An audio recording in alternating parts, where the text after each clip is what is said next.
Ohayo minasan, ketemu lagi dengan Iris di channel Animania. Oke guys, salam terhangat untuk pecinta anime dan manga dimanapun kalian berada nih, khususnya penggemar setia serial One Punch Man. Yo, chapter terbaru 152 kemarin kan menyimpan banyak hal menarik. Salah satunya gimana heroiknya sang manusia terkuat titisan guys, maupun reinkarnasi dari Goku alias King. Ya, karakter ini tuh bisa dibilang jadi pionir banget sih buat di chapter kemarin, terlepas dari berbagai ini itunya ya. Nah, di kesempatan kali ini guys, semisal kemarin kita udah bahas soal berbagai hal tentang Genos, kita kembali lagi nih ngebahas ke karakter King yang juga masuk satu circle. Ada fakta dan informasi penting gak penting sih yang udah aku siapkan buat kalian.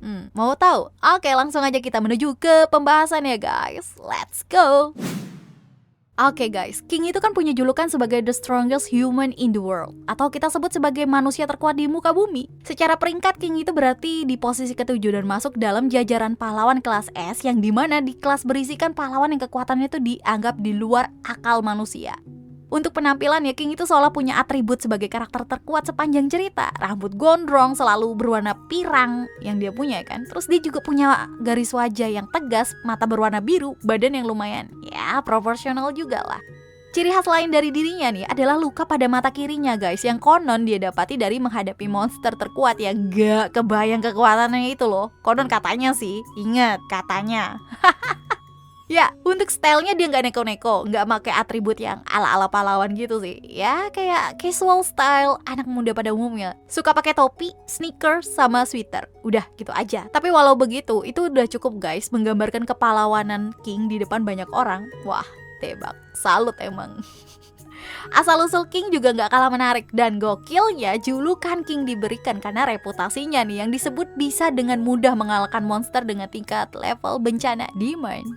Karena anggapan tersebut guys, masyarakat pun akhirnya melabeli dia nih sebagai raja dari pahlawan ya. Kemudian lebih dibuat simpel dengan nama King. Berkat reputasi gilanya ini, King tuh begitu dihormati, sekalipun oleh pahlawan kelas S yang terkenal akan sifat egois dan arogansi mereka. Jadi gak sabar kan buat ke poin selanjutnya? Kenyataannya nol besar guys. King sama sekali tuh gak sekuat yang disebut atau dielu-elukan oleh kalangan masyarakat dan pahlawan. Nyatanya King hanyalah seorang otaku game yang keluar kamar buat cuma sekedar beli game yang diincar.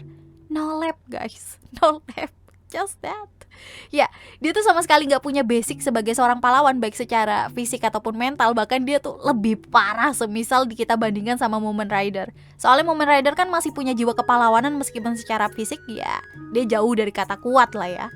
Sayangnya King tuh sama sekali gak punya itu semua guys. Bela diri, kekuatan psikis, jago bikin robot, sekali gebuk kelar. Aduh mama sayangnya, King sama sekali gak punya itu semua guys. Ya namanya udah terlanjur basah ya kan. King tuh gak bisa berbuat apa-apa selain ya udah iya-iyain aja orang mau ngomong apa. Yang penting bagi dia namatin game kesukaannya aja udah gitu. Kalau kalian tanya-tanya kenapa reputasi besar bisa nempel ke Lord King ini, ya soalnya dia guys itu selalu ada ketika suatu monster baru aja dikalahin sama Saitama. Karena cuma ada King di lokasi, ya semua orang jadi berpikir pendek semisal itu adalah perbuatan King yang berujung pemujaan tanpa akhir. Jadi sama aja kayak Saitama yang nanem, ya King yang panen. Udah gitu tampang dia kan emang serem banget. Simpelnya kita pasti punya lah, atau enggak minimal kenalan deh yang dia gak usah ngomong, diem aja nih udah kelihatan seremnya kan. Nah visual King tuh ya begitu adanya guys, dengan suara berat dia yang khas. Terus makin ngebuat yakin orang-orang di alam semesta tuh percaya kalau dia manusia terkuat yang pernah ada. Kayak gitulah katanya dia tuh.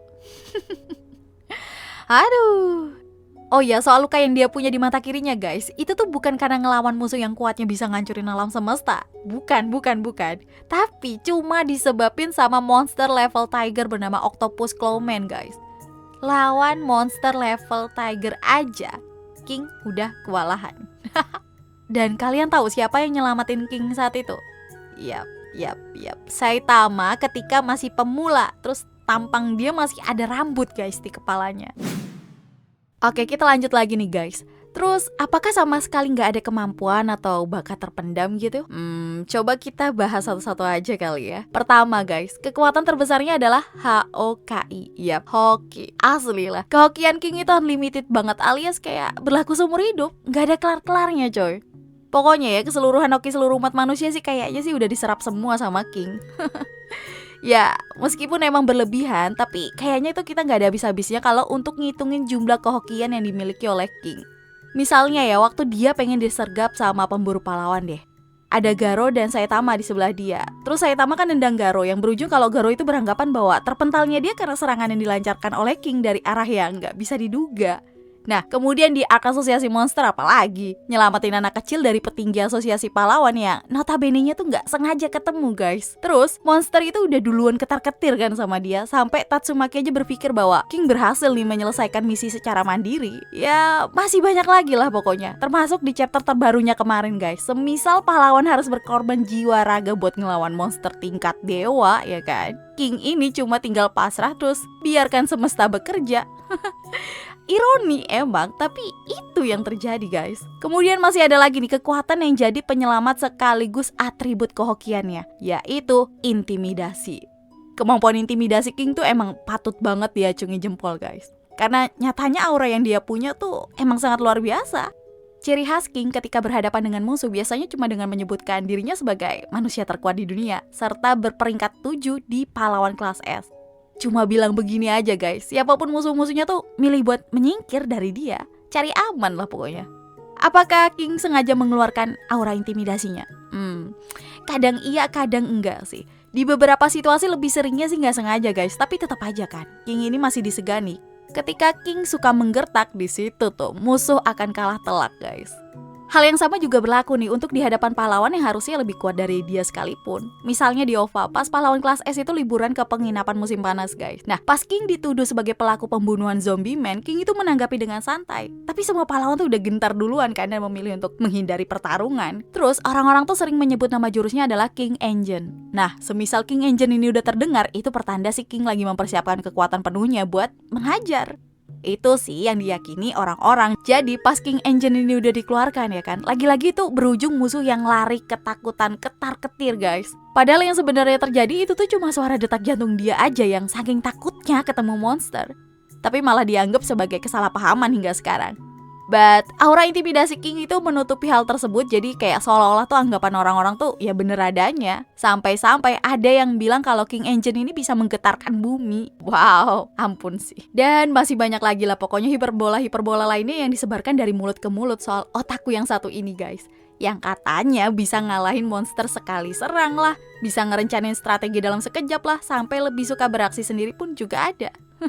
The real of mengada-ngada. Nah, tapi bukan berarti King itu nggak punya potensi loh guys. King ini sangat hebat dalam memainkan game. Sampai Saitama sekalipun aja nggak bisa menghajar dia di bidang permainan. Di pur satu tangan aja guys, masih tetep loh dia yang jago, dia menang. Menurutku ya, epic moment gaming dia tuh pas ada di kompetensi game battle guys. Suiryu, Garo, dan Saitama kan yang kebetulan juga ikut menggunakan fasilitas VR dan motion control kan.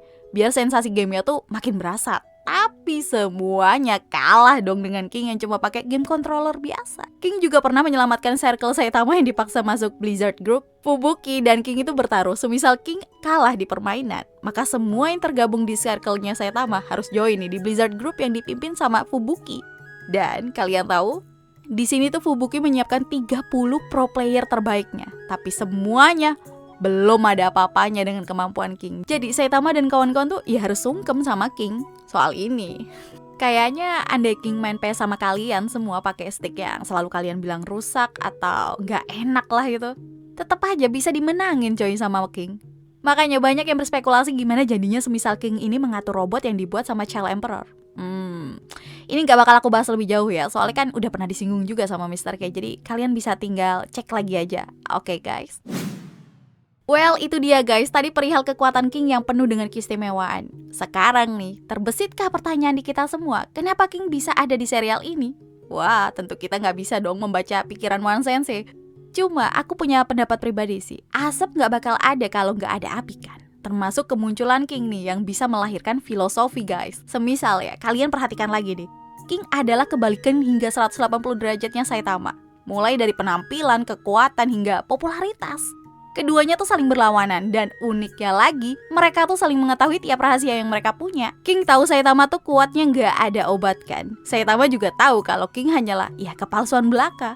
One Sensei seolah memberitahu ke kita semua bahwa apa yang terlihat dan terdengar nggak selamanya benar guys.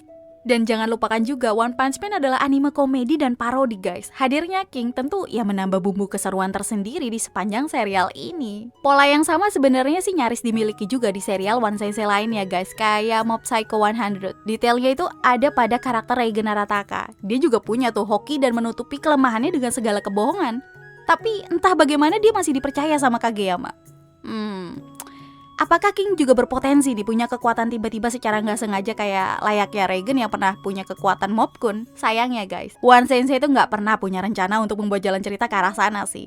Karena dalam sebuah informasi yang aku kutip nih dari fandom One Punch Man, One Sensei pernah menyebutkan bahwa dia sama sekali nggak akan memberikan plot yang mana King itu bisa mendapatkan kekuatan secara tiba-tiba. Sampai kapanpun, King akan tetap menjadi dirinya seperti sekarang.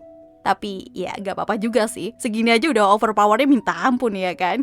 Gimana ditambahin coba guys. Aduh mama sayangi, bisa-bisa dia tuh nanti keliling alam semesta nyari lawan yang setara layaknya Boros.